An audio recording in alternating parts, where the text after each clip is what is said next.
계시록 22장 1절에서 9절 말씀이요. 교독할게요. 또 그가 수정같이 맑은 생명수의 강을 내게 보이니 하나님과 및 어린 양의 보호자로부터 나와서 좌우에 생명나무가 있어 12가지 열매를 맺되 달마다 그 열매를 맺고 그 나무 잎사귀들은 만국을 치료하기 위하여이더라. 다시 저주가 없으며 하나님과 그 어린 양의 보좌가 그 가운데 있으리니 그의 종들이 그를 섬기며 그의 얼굴을 볼 터이요 그의 이름도 그들의 입 안에 있으리라.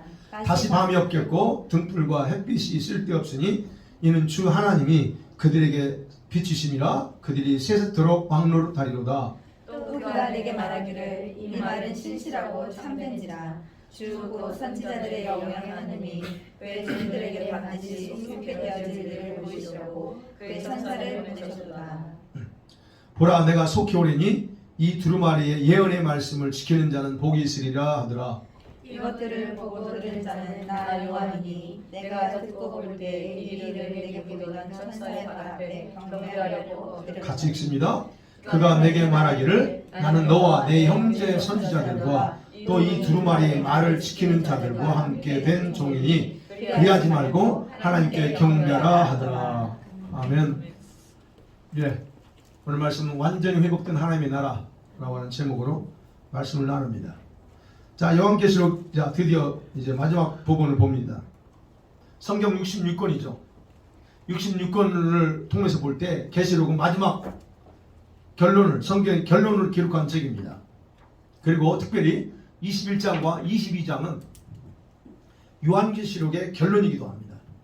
그러면서 이 두 장은 창세기 1장에서 세상과 인간을 창조하셨을 때 하나님께서 가지셨던 계획과 목적이 완전히 성취되는 그런 내용의 장이라고 할 수가 있습니다.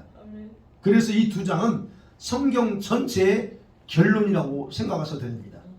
주님이 왜 우리에게 성경을 주시고 주님이 왜 세상을 창조하셨는가, 이 결론이 여기 두 장이 다 있다는 얘기예요. 그래서 22장에서는 바로 5절까지 21장이 이어지는 내용이에요.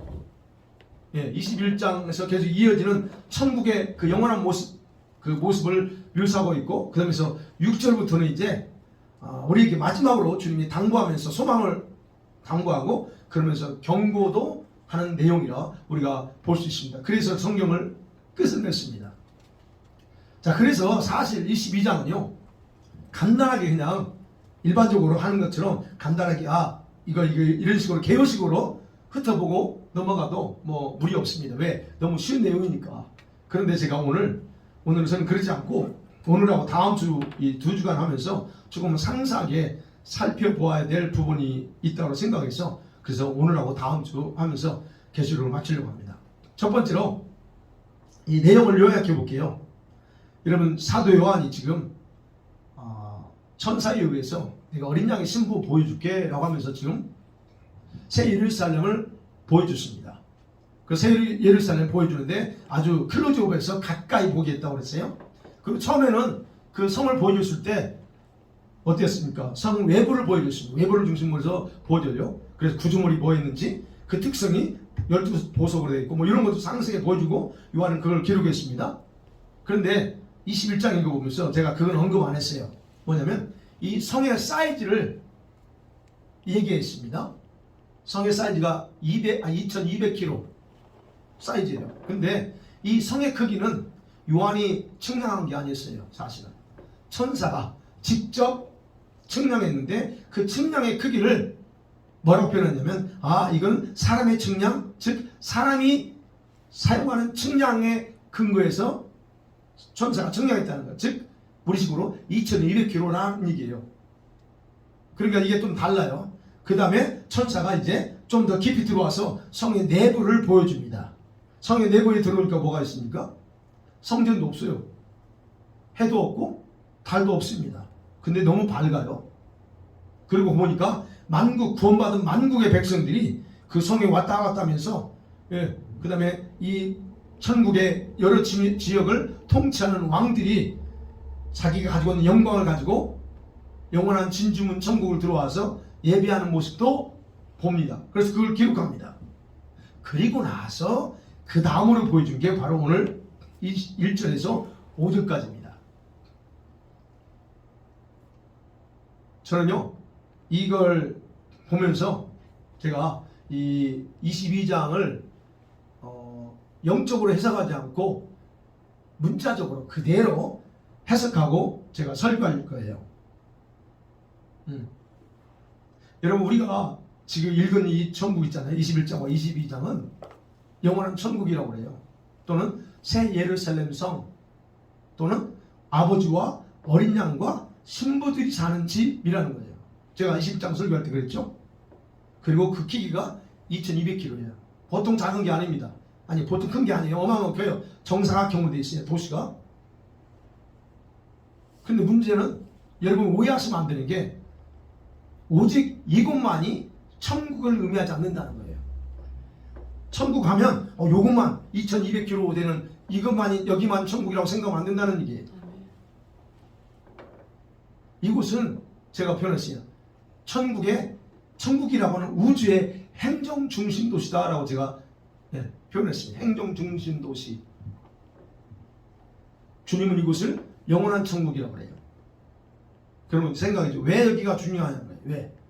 왜 여기가 중요할까요? 왜 예수님은 요한에게 이곳만 보여줄까? 천국에 어마어마한 큰 천국에 다른 영역도 있는데 거기는 안 보여주시고 요것만 딱 보여주시라는 거예요. 즉 성만 보여주냐는 거예요. 왜 그럴 것 같아요? 아버지 중심이에요. 아버지가 어디 계시는가?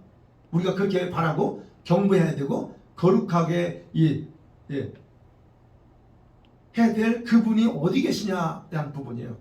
어디 계시기 때문에 바로 아버지가 함께 계시는 머물고 계시는 곳이기 때문에 이곳 중심으로 해서 보여준다는 겁니다. 제가 예전에 기억나세요? 성막의 구조를 얘기했습니다. 성막의 구조를 얘기할 때 여러분 하나님이 어디 임재하여 계세요? 지성소예요. 물론 멀리서 성막을 바라보면 그 자체 전체 하나님 계십니다. 근데 좀 더 가까이 가서 보면 어디예요? 지성소예요. 여러분 천국의 영역은 지옥까지 합치면 네 군데로 나눌 수 있어요. 어디입니까? 지성소 있고 성소가 있고 성소들이 있고 바깥들이 있다고 했어요. 그러면 지금 21장과 22장의 내용은요 성소들에 해당되는 지역을 보여준 게 아닙니다. 어디예요? 지성소와 성소에 해당되는 영역이에요. 여기 예루살렘은 단순히 지성소만이 아니라 성소의 영역이기도 합니다. 여기를 지금 보여주는 거예요. 그래서 여기를 새 예루살렘 성이라고 표현했어요. 다시 말씀드리면 도시라는 말입니다. 네. 성이면서 동시에 도시래요. 그렇기 때문에 그 성을 중심으로 해서 보좌를 중심으로 해서 뭐가 흘러옵니까? 생명수가 흘러와. 그러니까 천국은 실제로 존재하는 곳이고 이게 보여준 것도 실제라는 거예요. 그리고 거기서 흘러나오는 강물도 실제라는 거예요. 상징이 아니고 생명나무도 실제입니다. 오늘 본문 것도 실제를 본 거예요. 그래서 여러분 우리가 여기서 나오는 열매 있죠. 2절에서도 생명나무에서 나오는 열매도 상징이 아니고 실제입니다. 제가 왜 이 말씀드리냐면 주석가들이 거의 많이 상징으로 이거를 해석하기 때문에요.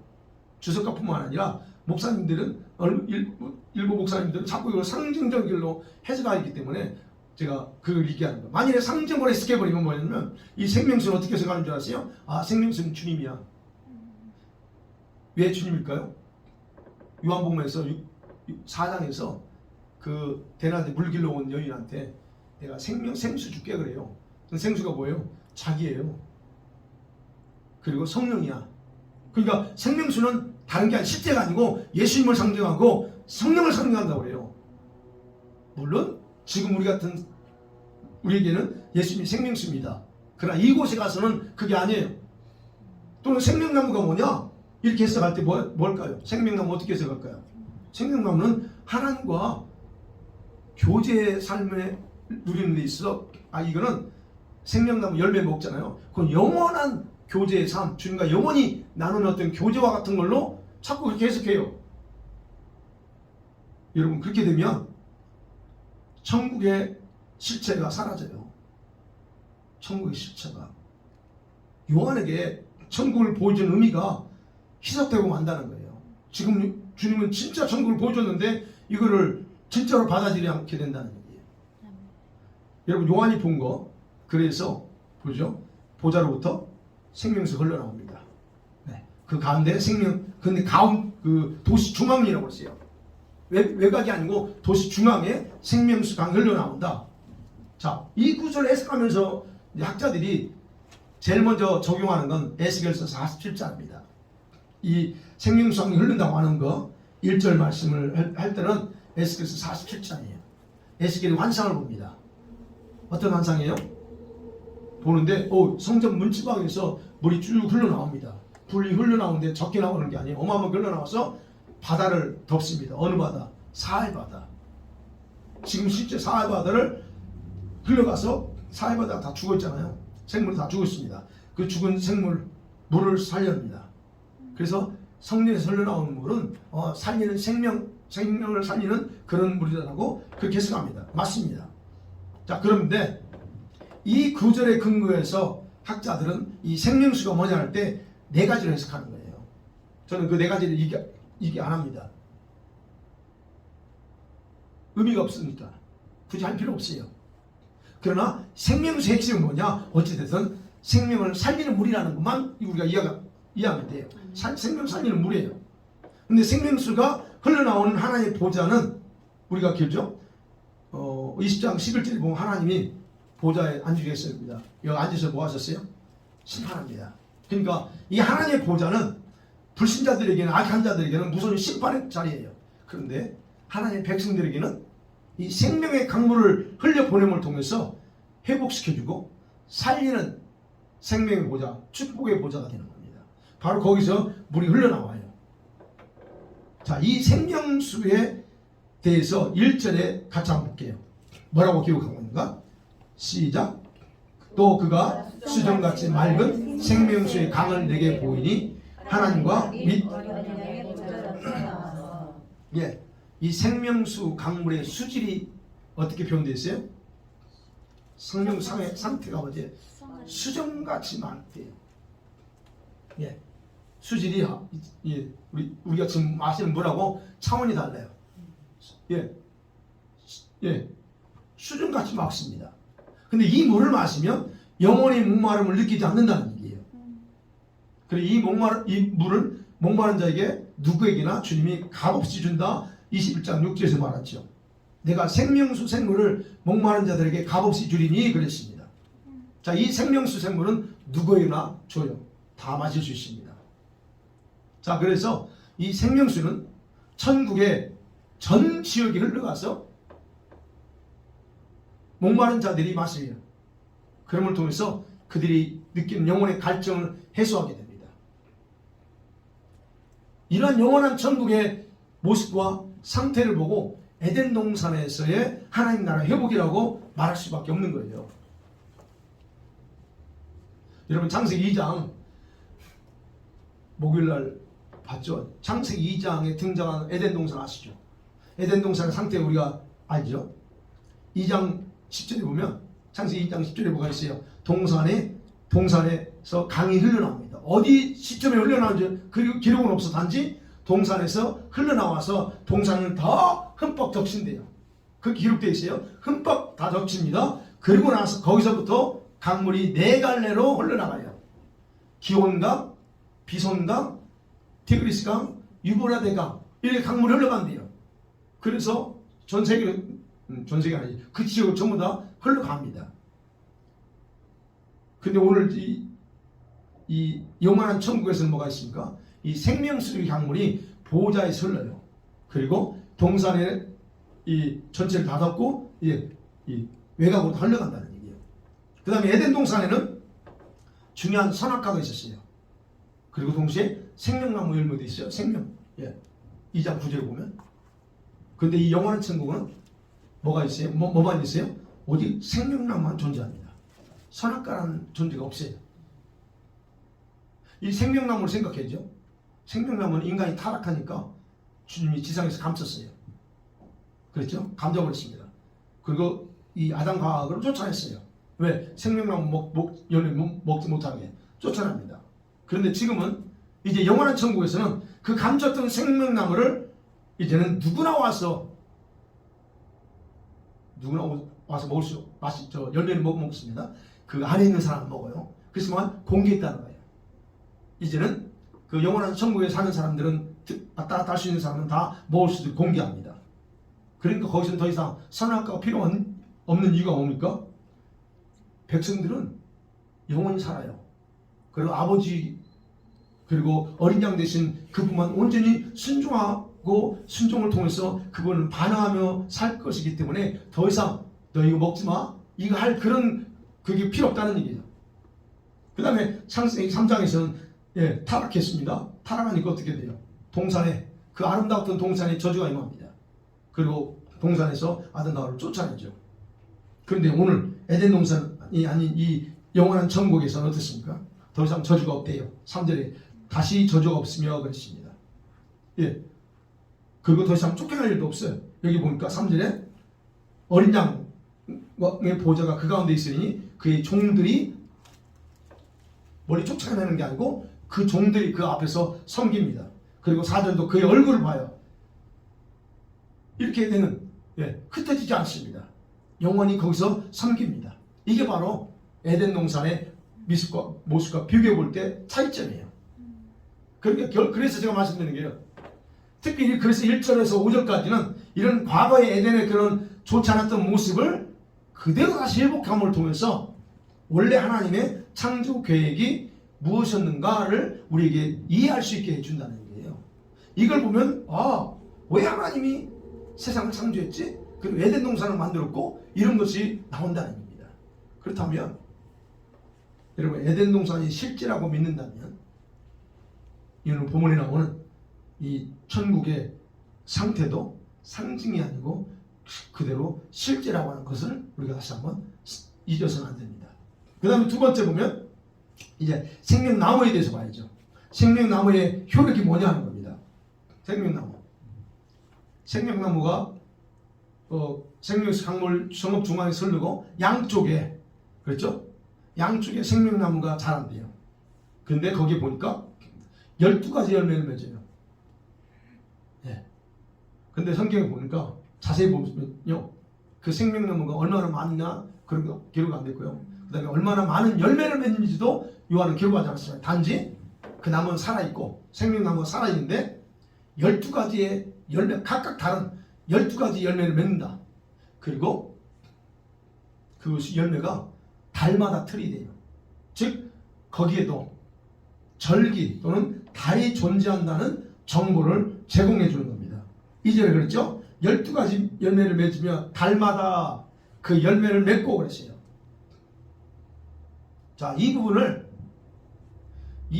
학자들은 문자적인 열매가 아니고 생명나무의 생명의 풍성함을 의미한다고 해석한다고 했어요. 이게 실제가 아니고 왜 그렇게 하냐면 아니 천국에는 해와 달이 없는데 어떻게 지속적으로 열매가 있다라고 말할 수 있느냐는 거예요. 그렇기 때문에 그거는 상징적으로 보여주기 위해서 그런다라고 그렇게 해석한다는 겁니다. 그러나 이 말씀에서 2절에서 근거에 보면 천국에서 12개월 주기가 있다는 걸 확인할 수 있어요. 여러분 천국에 12개월 또는 12계절 이제 월이죠. 계절이 있다고 하면 있는 거예요. 그럼 무엇에 근거해서 이 12개월이 돌아갈까? 여러분 지금처럼 해와 달을 기준으로 해서 돌아갈까요?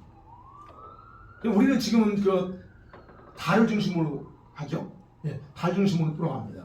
그래서 하나님이 우리가 그 태양도 중요하지만 이 역사의 흐름은 달 중심이기 때문에 그러면 보세요.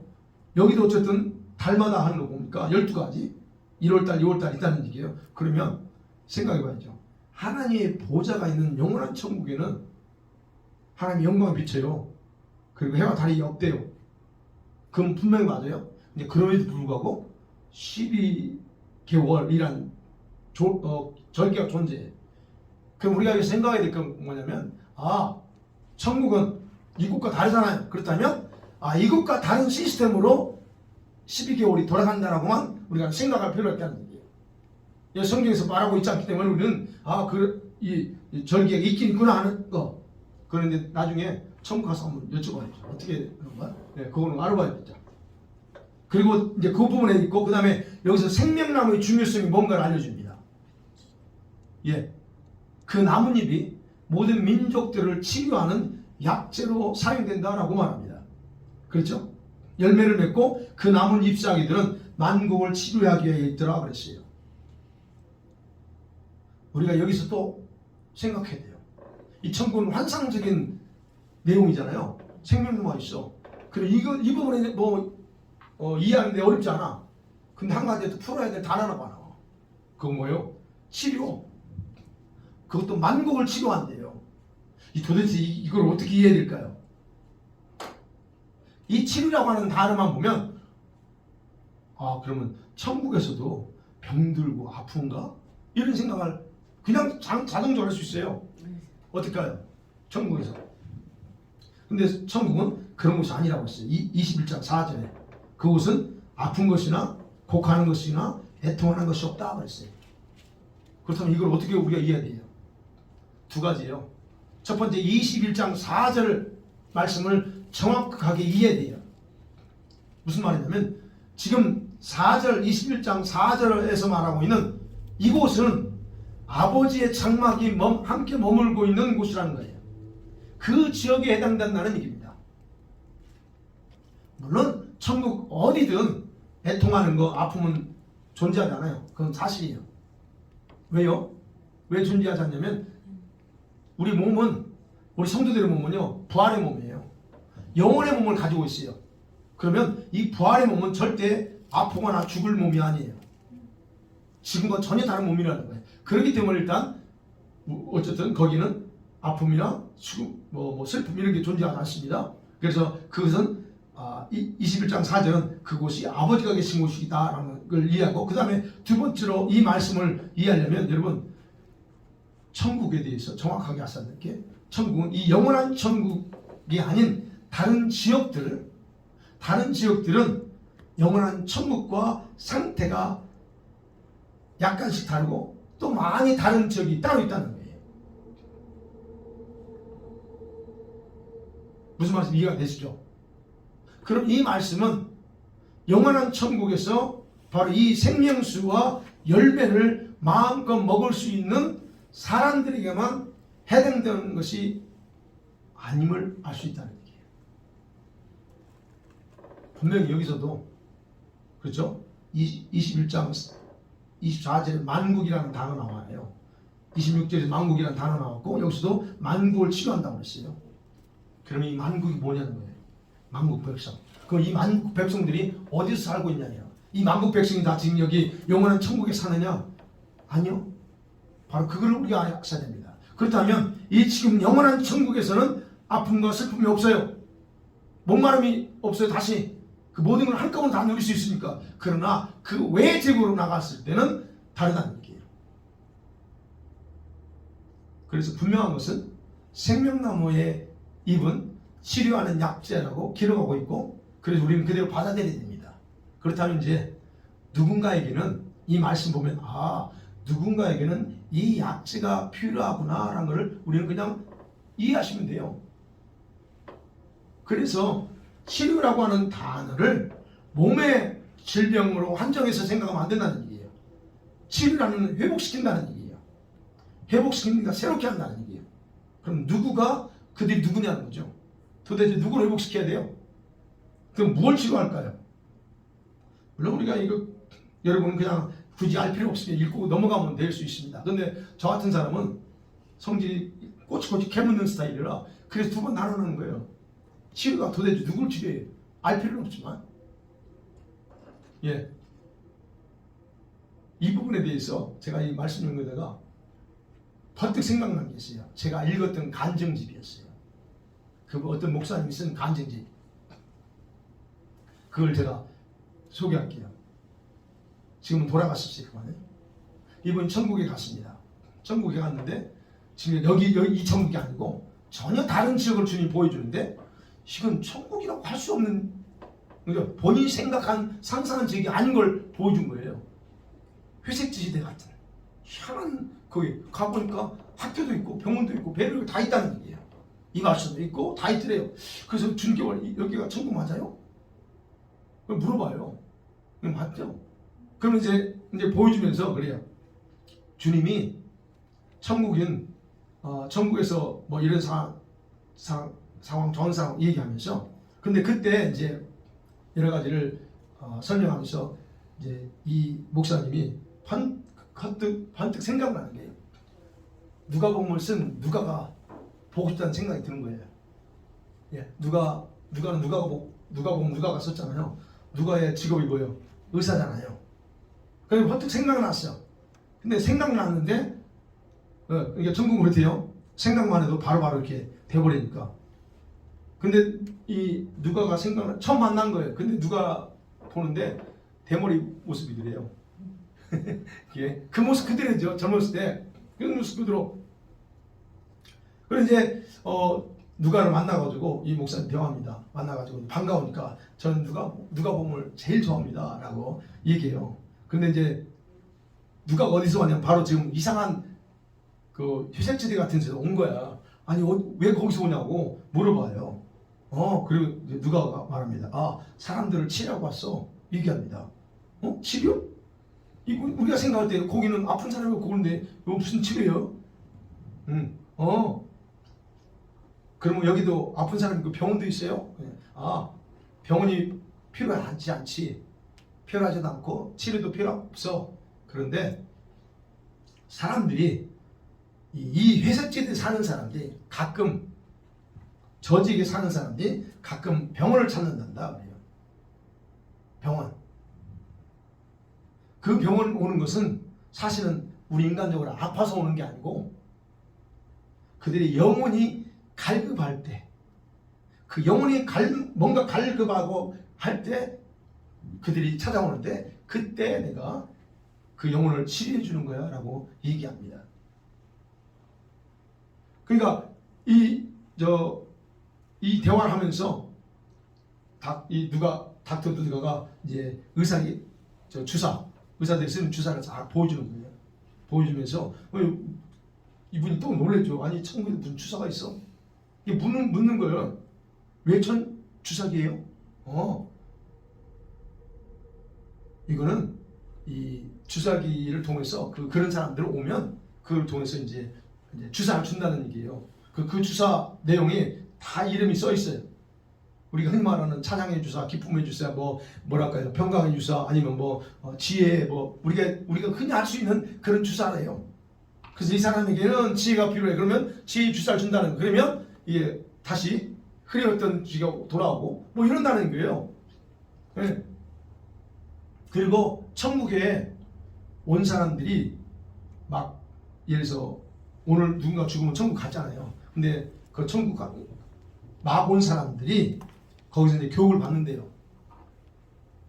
그러니까 우리가 생각하는 거하고 좀 달라요. 천국에 가면 교육을 받는데요. 그러면 교육을 받게 되면서 점점점 영혼이 갈급해진대요. 왜? 뭐가 갈급해지면 주님을 더 찬양하고 싶고 주님을 경배하고 싶은, 주님이 어떤 분인가를 좀 더 지상에 때는 그냥 하라고 했는데 안 했다가 거기 가면 그 영혼이 더 이제 그때서 주님을 더 알고 싶다 이런 것들이 올라온대요. 근데 그거를 어떻게 충족시키냐는 거예요. 갈망이 올라오는데. 그래서 더 기뻐하고 싶을 때 찾아온대요. 나 기쁨이 필요해요. 더 이럴 때 이제 누가가 주사를 주는 통해서 한다는 거예요. 그러면서 하는 얘기예요. 여러분, 예방주사처럼 그렇게 그런 어떤 갈증, 본인들의 어떤 영혼의 상태에 따라서 필요한 것들을 그러니까 치료하는 게 뭐냐? 영혼을 치료한다는 거예요. 천국에서의 그런 느끼는 이런 모든 영혼의 궁핍함 이런 것들을 치료해 준다는 거예요. 그러면 여기서 말하는 2절에서 말하는 치료한다고 할 때 질병으로 생각할 게 아니고 그렇다는 거예요. 그러니까 제가 예전에 말씀드렸잖아요. 천국에 가면 지금의 모습, 지금의 성품 이게 바뀌는 게 아니고 있는 그대로 간다는 거예요. 주님에 대해서 별로 관심이 없어. 그 성경도 배우고 싶지도 않고 그런 사람이 천국 가요. 가면 거기서 다 배워야 돼. 그 얘기하는 거예요. 지금 목사가 와서 거기 가서 전부 다 새롭게 교육을 다른 목사님은 거기 교육 장소가 코스가 36,500 코스라고 했어요. 이 코스를 돈에 얼마나 영혼이 목마르겠냐 이게요. 그때 해준다는 얘기예요. 그래서 저는 이 말씀을 보면서 이 분이 그때 읽었던 게 번뜩 생각나는 거예요. 아, 치료라는 게 뭐 질병 치료하는 게 아니고 영혼을 이렇게 치료해주고 힘이 빠져있고 지혜가 부족한 이런 모든 것들을 다 해주는 걸 바라는구나 라고 한 편을 제가 소개하는 겁니다. 더일 수 있죠. 더 다른 것일 수 있습니다. 그러나 이 부분을 그렇게 생각하고 제가 여러분에게 소개합니다. 그 다음에 세 번째로 생각할 게 이제 3절에서 5절 내용을 보면 이 왕국의 백성이 되면 그 백성들이 누리는 특권이 있어요. 예, 특권이 세 가지로 나옵니다. 아주 특별한 특권입니다. 축복입니다. 첫 번째가 하나님과 어린 양 그리스도를 섬기는 자가 됩니다. 3절에 그의 종들이 그를 섬기며 그랬어요. 이게 무슨 말이에요?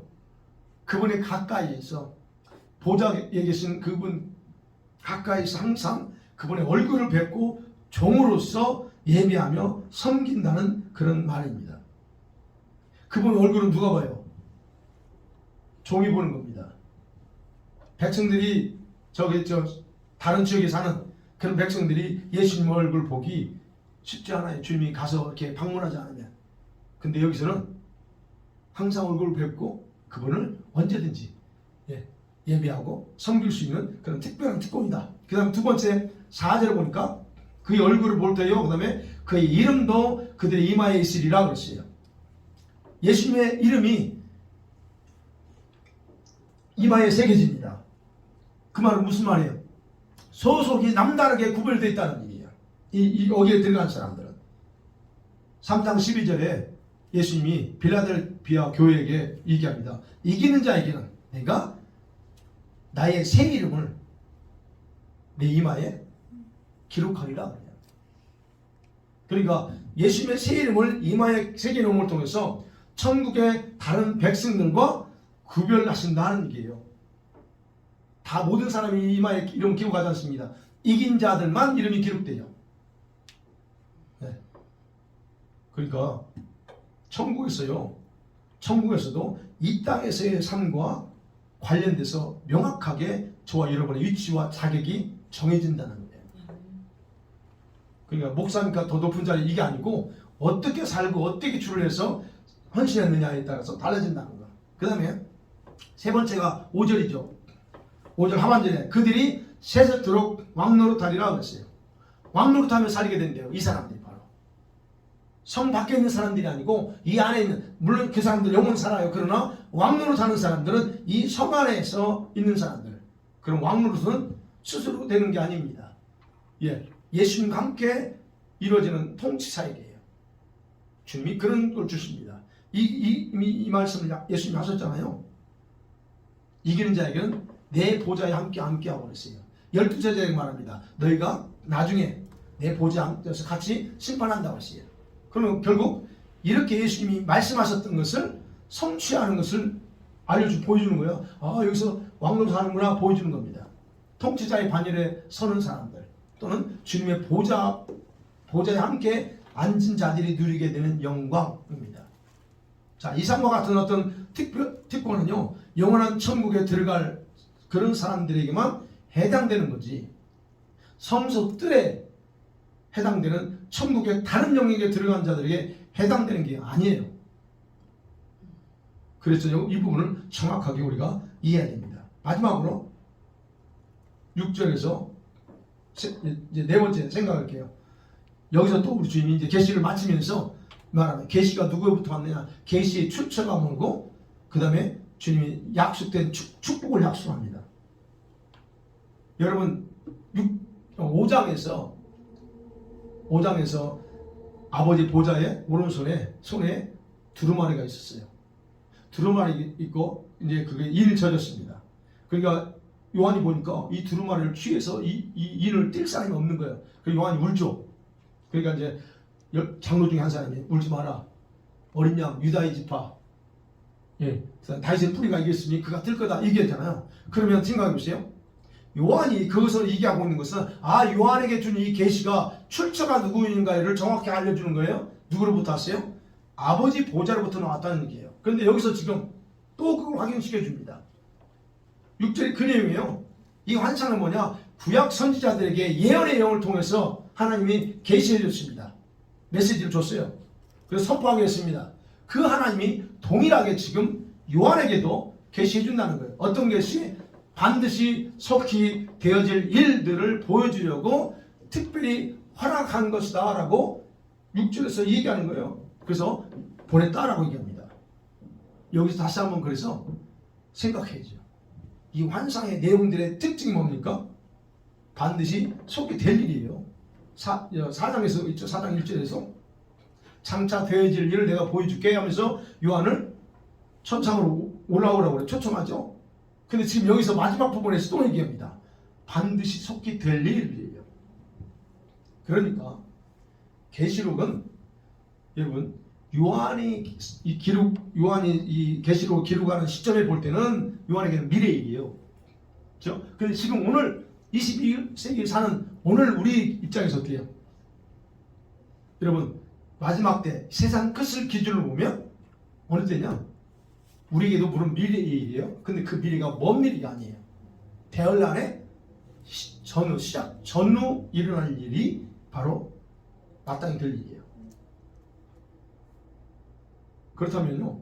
여기서 그래서 저는 이 말씀 보면서 여기서 또다시 강조한 걸 보면서 그렇다면 우리 교회와 우리 성도들은 이 지금 시대가 어느 때인가를 정확하게 파악해야 되는구나 라는 걸 생각해 보는 거예요. 왜요? 그래야 계시록을 정확하게 이해하고 준비할 수가 있으니까요. 하나님께서 생각해보세요. 하나님께서 왜 이런 미래의 비밀을 미리 계시해 줬을까? 이걸 한번 깊이 생각해 보자는 거예요. 왜 안 해도 되는데 왜 해주셨을까요? 왜요? 그래야 계시록의 말씀들이 실제로 우리 시대에 일어날 일이라고 믿을 수 있기 때문이다라고 저는 생각해요. 근데 오늘날 너무 안타까운 것 중에 하나가 뭡니까? 여러분은 못 느낄 수 있지만 저는 참 안타까움 많이 느껴요. 목회자들 만나고 얘기해보고 아니면 성도들을 만나서 얘기해보면 이 계시를 너무 가볍게 생각한다는 거예요. 요한계시를 너무 가볍게 생각하고 살피지 않는다는 거예요. 그게 너무 안타까운 거예요. 그리고 말합니다. 언젠가는 성취될 얘기예요. 언젠가. 지금은 아니래요. 그리고 막연하게 그러니까 지금이 아니고 언젠가 될 일이기 때문에 막연하게 생각하고 판단하고 살아가요. 그래서 안타까운 거예요. 지금이 아니에요. 보세요. 지금 세상이 이게 어지럽게 혼란스럽게 돌아가는 상황을 봐야 되는데 지금 그걸 못 봐요. 그 이해가 안 되는 거예요. 왜 지금 세상이 이렇게 어려워져야 돼? 예전에는 못 들어간대. 옛날로 다시 돌아가고 싶은데 예전은 안 된대요. 왜 안 되는가를 생각해야 되는데 그걸 생각 안 해요. 마태복음 24장 6절 7절 그랬잖아요. 지금 세계가 난리의 소문이 돌고 있고 미디어를 본 거잖아요. 지금 민족을 대적해서 서로 대적하면서 전쟁이 났습니다. 예전에 이라크하고 쿠웨이트랑 이라크나 또 미국 전쟁할 때 전 세계의 경제가 폭망했습니까? 안 그랬어요. 근데 우크라이나하고 러시아가 전쟁하면서 그게 한 지역에서 전쟁했습니다. 예전 같으면 이런 일이 발생 안 했겠죠. 근데 지금 그 전쟁 때문에 어떤 일이 발생해요? 전 세계적으로 식량뿐만 아니라 이 경제적인 게 어마어마하게 생각이 커요. 그럼 왜 이런 것들이 발생하는 것을 생각해야 된다는 거예요. 지진이 일어납니다. 기근이 일어나요. 몸살을 앓고 있어요. 그러면 왜 지금 이런 시점에서 이런 일이 발생한가를 그냥 단순하게 넘어가지 말고 생각해 봐야 된다는 거예요. 그러니까 이런 것들이 지금 한 나라에서만 일어나는 게 전 세계에도 돌고 있어요. 여러분 이렇게 뚜렷한 그 현상들 보면서도 아직 주님이 오실 때가 안 됐다고 생각해요. 자기 영혼을 관리하지 않으니까. 그래서 참 안타까워요. 근데 그게 내 가족이가 더 안타깝다는 거죠. 내 가족. 여러분 어때요? 저 가족 있잖아요. 우리 애들 말고 내 형제 자매들 있단 말이야. 이거 생각 안 해요. 제가 이제 하는 설교를 계속 보내줍니다. 지금 이제 유튜브로 이제 보기 이제 하는데 여러분 이 생각 안 합니다. 그게 안타까운 거예요. 재앙이 올 때 그거 재앙이 오는 거 에이 그거 예전에도 왔어. 또 이런 식으로 나가는 거예요, 여러분. 자, 주님께서 이미 이런 현상들을 파악하시고 7절에서 다음과 같이 축복을 약속합니다. 어떤 사람만 축복이 있느냐? 7절 같이 봐요. 시작. 보라 내가 속히 오리니 네 두루마리 예언의 말씀을 지키는 자는 복이 있으리라 하더라. 예, 어떤 축복이에요? 어떤 사람들은 언젠가 되겠지 할지라도 그러나 그들은 이런 복을 못 누립니다. 이런 사람들의 어떤 사람?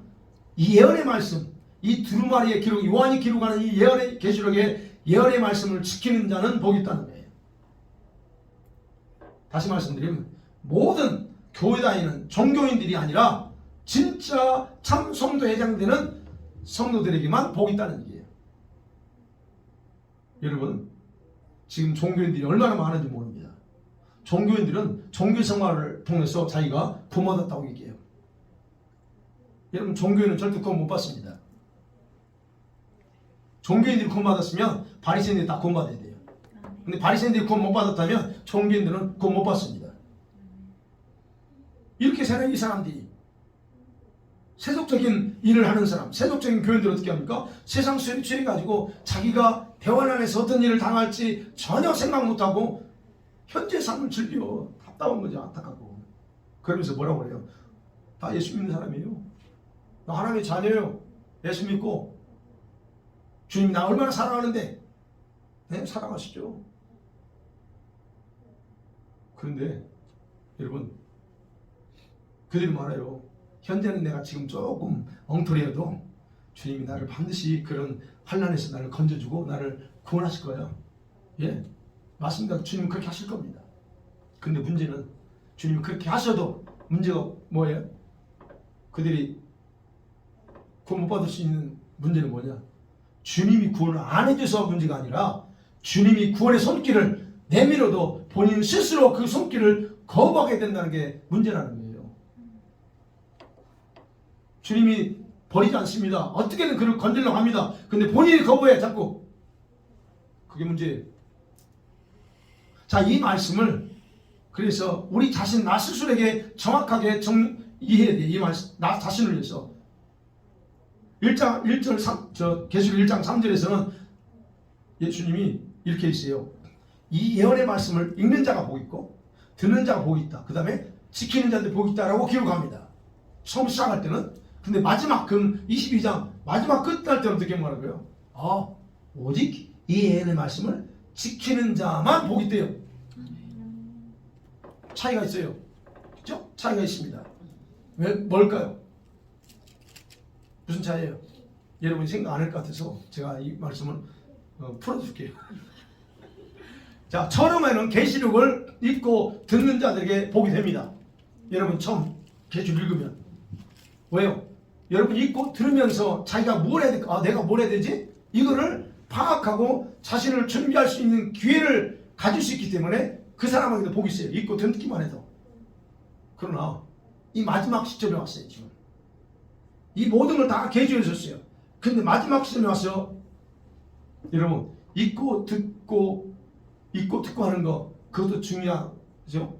안 듣는 거 낫죠? 그게 중요한 게 아니에요. 근데 여기서 말합니다. 얼마나 읽고 들었던 것을 얼마나 준비하고 행하였는가 더 중요하다는 거예요. 지금은 몰랐을 때는 다시 읽으면서 그거 보게 될 수 있지만 다 읽고 왔네? 그러면 이 마지막 읽은 시점에서는 뭐가 중요하냐? 읽고 나서 너 못 깨달았니?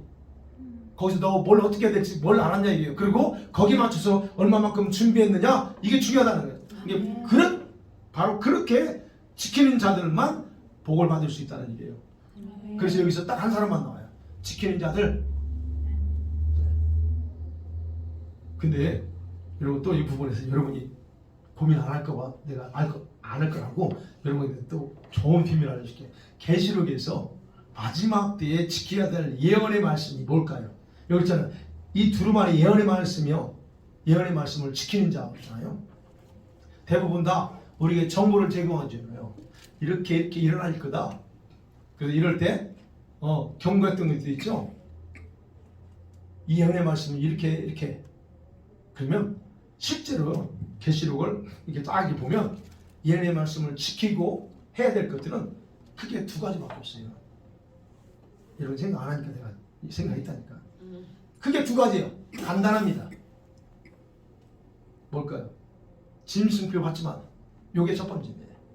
여러분이 지켜야 될 간단해요. 짐승표 받지 말라고. 경고했죠. 6번인가 얘기했다고. 그게 중요하지 않으면 상징이면 한 번이면 끝나는데 계시록에 6번인가 5번인가 6번인가 또 헷갈리네. 이렇게 나와요. 그래서 말합니다. 짐승표를 받지 말라는 거 그 계명 지키면 됩니다.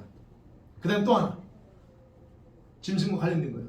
짐승의 우상에게 경계하지 말라. 요것만 지키면 돼. 이게 두 가지예요. 그러니까 이 두 가지의 말씀만이라도 굳게 믿고 지키고 산다면 정말 복이 있다는 거예요. 아멘. 그러면서 이제 마지막 때에 일어날 일에 대해서는 더 이상 이제 보여주지 않습니다. 보여줄 게 없어요. 전까지 딱 보여주고 끝납니다. 그래서 주님이 마지막 부분에 약속하는 거예요. 지키는 자 복 있어 라고 결론 냈습니다. 사랑하는 성도 여러분, 말씀 이제 맺어봐야죠. 22장은 처음 창조 때부터 계시했던 하나님의 계획이 완전히 성취되는 그런 어떤 모습을 보여준 거다라고 아까 서두에서 말씀드렸고요. 그 다음에 동시에 에덴 동산에서 목적했던 하나님의 나라가 완전히 회복된 것을 보여주는 것이 오늘 본문이다라고 말씀드렸습니다. 자, 그렇다면 이 21장과 22장을 주님이 마지막에 기록하고 그리고 우리에게 보여주면서 오늘날 우리 성도들에게 저와 여러분에게 하고 싶은 말씀이 뭘까? 주님이 여러분과 저에게 무슨 말씀 하실 것 같아요? 이걸 읽으면서 여러분 이 장을 읽으면서 여러분은 무슨 생각하고 읽으시나요? 요즘 내가 그걸 광고를 빼먹었어요. 계시록 설교 그 장을 읽고 최하 3번 읽고 오라고 하는 걸. 여러분 이거 읽을 때 어떤 생각들이 해봤어요? 예, 뭐 생각 한 분도 있고 아니고 그럴 수 있겠죠. 근데 주님이 하고 싶은 말씀이 있습니다. 이거 있어요. 예. 너희들을 향한 내 마음이 무엇인지 아느냐는 겁니다. 주님이 말씀하는 거예요. 너희를 향한 내 마음, 저와 여러분을 향한 하나님 마음이 무엇인지 알고 사느냐는 거예요. 바로 이 두 장, 21장과 22장을 잘 읽고 묵상하면 거기에 내 마음을 알 수 있대요. 주님이 내 마음이 뭐는가 이 안에 다 있대요. 내가 너희들을 위해 만든 영원한 나의 왕국 도성이다. 그러면서 나는 너희들이 바로 이곳으로 오길 원한다는. 그러면서 그러나 나의 자녀들이 이곳에 올 수 없는 상태로 살아간대요. 주님이 하시냐? 그래서 제가 여쭤봤습니다. 왜 그러죠? 왜 못 갑니까? 물론 제가 상식은 알죠. 그래 여쭤봐요. 주님 왜 그렇게 우리들이 못합니까? 두 가지 얘기예요. 하나는 무지함 때문에 그렇게 안 산대요. 올 수 없는 상태로 산대요. 내 백성들이 천국에 대해서 너무 무지하대요. 세상 것에 대해서는 너무 빠삭하게 그냥 뭐 뒤질 거 다 뒤지면서 모르는 정보 없이 다 알면서 그리고 자랑하면서 이 천국에 대해서는 아는 게 거의 없는 상태로 산대요. 그러면서 저한테 반문하시는 거죠. 세상이 어디 그렇게 단순하대냐? 그래. 여러분 우리 세상 사는 것이 단순합니까? 주님 여쭤봐요. 단순하대? 아니에요. 근데 천국을 너무 단순하게 생각하고서 믿으면 그냥 모두가 자동적으로 이곳에 올 것이라고 굳게 믿고 있대요. 근데요, 실제로 그들이 죽어서 천국에 오면 자기들이 가는 곳을 보고서 어리둥절해 한다냐. 내가 생각하기로는 내가 가면 천국이 여기 갈 거라고 생각했는데 여기가 아니고 엉뚱한 데 가니까 다 어리둥절한다는 거예요. 아까 말씀드린 회색지 같은데 거기 희한한, 그러니까 깜짝깜짝 혼자 스스로 기겁한다는 거예요. 내가 여기 와 있어요. 천국도 아닌 것 같고 이상한 데 와 있는 거예요. 바로 주님이 그래서 그 얘기하는 거예요. 무지함 때문에 이 천국에 대해 무지하니까 이걸 모르고 그냥 살다 온다는 거예요. 여러분 그러지 마세요. 이제 그 다음에 두 번째 그랬어요. 두 번째 왜 그런가 할 때 우리 각자의 자기 중심에 천국에 관심이 없어야 한대요. 그러면 사람은 무엇에 애정을 두고 사느냐가 중요합니다. 애정이 뭐죠? 이 부분을 제가 애정이 뭐예요? 우리 사람의 중심이 향하고 있는 거예요. 여러분 돈에 애정이 강한 사람은 돈돈돈합니다. 그게 중심이 돈에 있다는 얘기예요. 애정이. 자녀에게 애정이 쏟아 있으면 자녀 오죽 그런 겁니다. 그러니까 애정이라고 하는 것은 영혼의 내 각 사람이 영혼이 추구하는 본질이에요. 우리 깊은 내면의 의식이라는 거예요. 그거.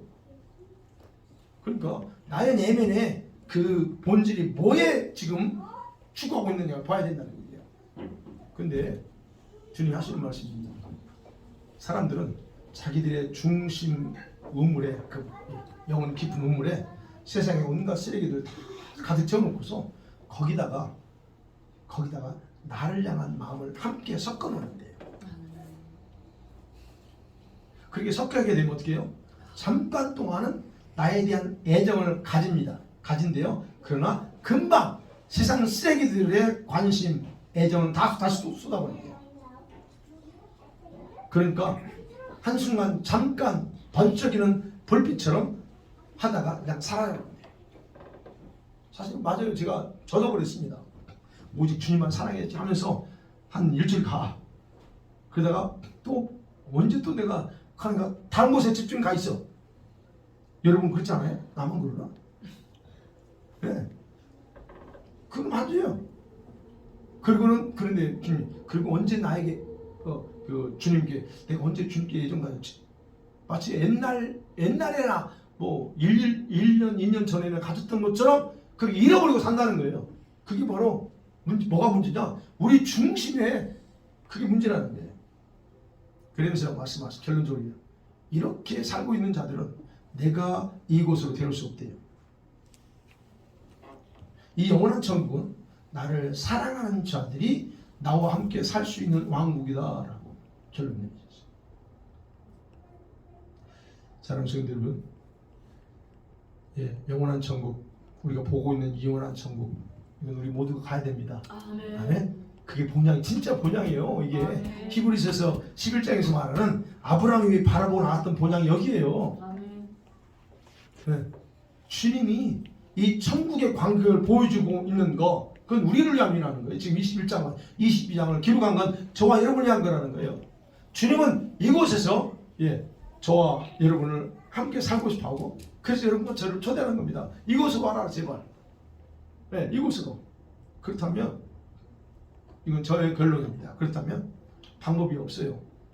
여러분, 저와 여러분이 가지고 있는 세상적인 가치관 다 뜯어 고쳐야 됩니다. 아멘. 말씀을 가야 돼. 다시 저와 여러분의 믿음의 상태 완전히 다시 한번 다 살펴보고, 올바르지 못한 건 그냥 자존심 보고 다 하면서 그냥 깨고 다시 새롭게 해야 돼요. 그래서 그릿 리셋 해야 됩니다. 나 자신의 믿음 이거 다 리셋하고 업그레이드 해야 돼요. 그리고 우리 마음 중심을 오직 주님만을 추구하면서 사랑하며 사는 게 우리에게 절대로 필요합니다. 그렇다면. 아멘. 아니면 그게 안 돼요? 그렇다면 여러분 다른 거 없어요. 눈물로 회개하면서 주님 나 좀 살려주세요. 나 좀 변화시켜주세요. 나 좀 새롭게 창조해달라고 기도하는 길 외에는 없습니다. 그래야 주님이 살려줘요. 여러분 그렇게 하실 수 있겠어요? 아멘. 진짜? 아멘. 영민이 대답하는 것 같아요. 여러분 그렇게 할 분들만 아멘 하세요. 아멘. 아멘. 네, 들었어요. 여러분 주님께서 우리 아멘 소리 다 들으셨을 줄 믿습니다. 이 시간 여러분 한 주간을 우리가 성령께서 반드시 이제 여러분을 인도하실 겁니다. 아멘. 예, 여러분이 성망하는 마음을 아멘했기 때문에 성령께서 그 일을 하실 거예요. 인도하며 여러분을 새 마음, 새로운 믿음, 새로운 생각들로 창조하실 겁니다. 그분의 일하심을 깊이 경험하면서 한 주간 동안 우리가 열심히 기도하고 주일하면서 살기를 간절히 축원합니다. 아멘.